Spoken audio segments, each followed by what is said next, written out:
Αξιότιμη κυρία Πρόεδρε, αξιότιμοι κύριοι βουλευτές, συνάδελφοι και μέλη των σωματείων, των συνδικατικών σωματείων τυφλών και κοφών και εκπρόσωποι της κυρίας Τίσο και εκπρόσωποι της ΕΣΑΜΕΑ.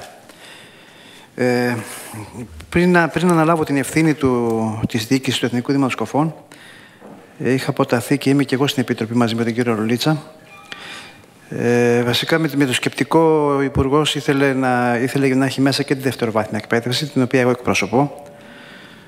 Μετά από 21 χρόνια εργασίας μου στο ειδικό Λύκειο Ηλίου σαν μαθηματικός. 21 χρόνια με την κοιμωλία στον πίνακα. Δίπλα στα παιδιά με αναπηρικά μαξίδια. Δεν θα σας κουράσω πολύ. Έχω γράψει κάτι για το Εθνικό Έδημα να σας πω σύντομα και μόνο θα πω για την Επιτροπή. Για το θέμα της Επιτροπής είναι εδώ ο κύριος Διευθυντής να σας ενημερώσει για ό,τι άλλο χρειάζεται. Εμείς σαν Επιτροπή διορθώνουμε τις ελλείψεις και τα κακώς κείμενα άρθρα. Βρίσκουμε λύσεις και προτείνουμε λύσεις για θέματα λειτουργίας, δομών, αναλυτικών προγραμμάτων κλπ. Δυστυχώς μας μετά από 21 χρόνια στην ειδική αγωγή, γιατί όπως σας είπα υπηρετούσα στο ειδικό Λύκειο Ηλίου, δυστυχώς έχω να σας εκθέσω ένα προβληματισμό μου. Δεν μπορούμε να νομοθετήσουμε ένα άγραφο νόμο. Αυτός ο νόμος που αφορά τη συμπεριφορά των εργαζομένων στις σχολικές μονάδες ειδικής αγωγής απέναντι στους μαθητές με αναπηρία. Αν θα με επιτρέψετε να σας πω ένα απλό παράδειγμα.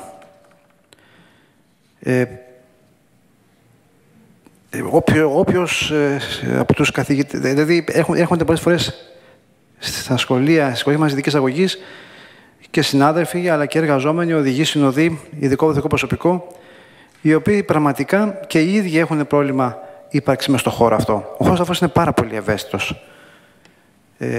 Πρέπει να καταλάβουμε ότι είναι πολύ μεγάλη τιμή το να να εξυπηρετήσεις ένα παιδί με αναπηρία. Ακόμα περισσότερο όταν είναι κάτι πολύ προσωπικό του.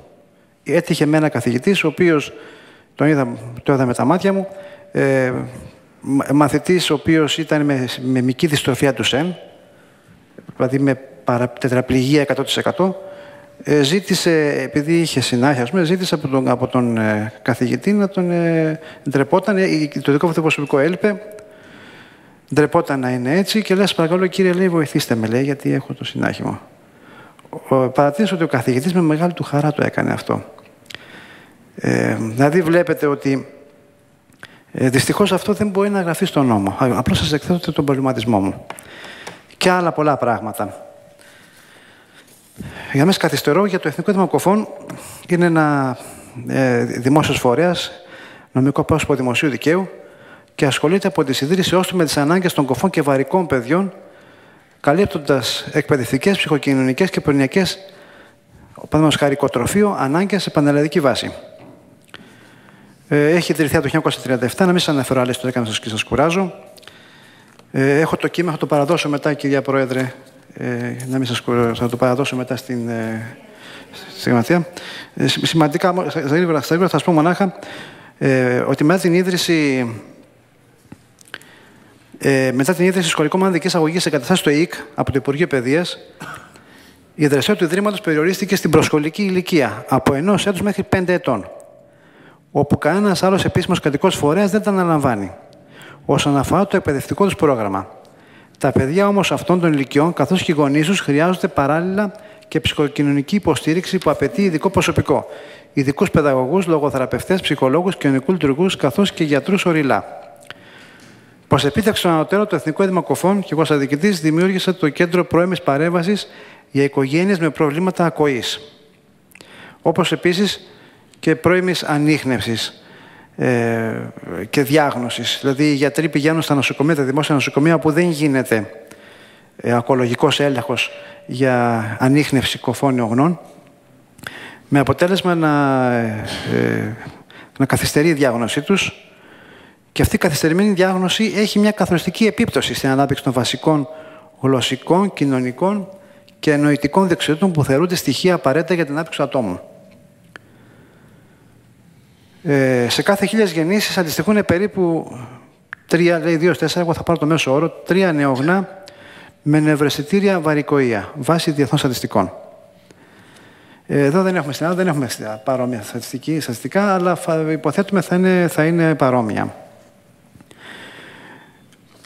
Επειδή η τεχνολογία σήμερα μας επιτρέπει να ασχοληθούμε με την πρώιμη διάγνωση της βαρικοείας από τις πρώτες μέρες της γέννησης, με ειδικές εξεταστικές μεθόδους, το Εθνικό Ίδρυμα Κοφών, στα πλαίσια των δραστηριοτήτων του που προβλέπονται στο καταστατικό ίδρυσής του, που αφορά την προσφορά στην ευαίσθητη ομάδα των κοφών, έχει θέσει σε εφαρμογή το πρόγραμμα της έγκαιρης διάγνωσης της παιδικής βαρικοείας, που θα εξυπηρετήσει όλα τα νεογέννητα των δημοσίων μευτηρίων με την ελπίδα να επεκταθεί θεσμικά σε όλη την Ελλάδα, σε εθνικό επίπεδο. Το Εθνικό Ίδρυμα Κοφών προτίθεται να χρησιμοποιήσει κινητή μονάδα για το πρόγραμμα της πρώιμης ανίχνευσης. Επίσης, μια δραστηριότητα του Εθνικού Ίδρυμα Κοφών είναι η λειτουργία σχολών ελληνικής νοηματικής γλώσσας που λειτουργεί περίπου 20 έτη, με στόχο τη διδασκαλία, την έρευνα και τη διάδοσή σε κοφούς, βαρύκους και ακούοντες.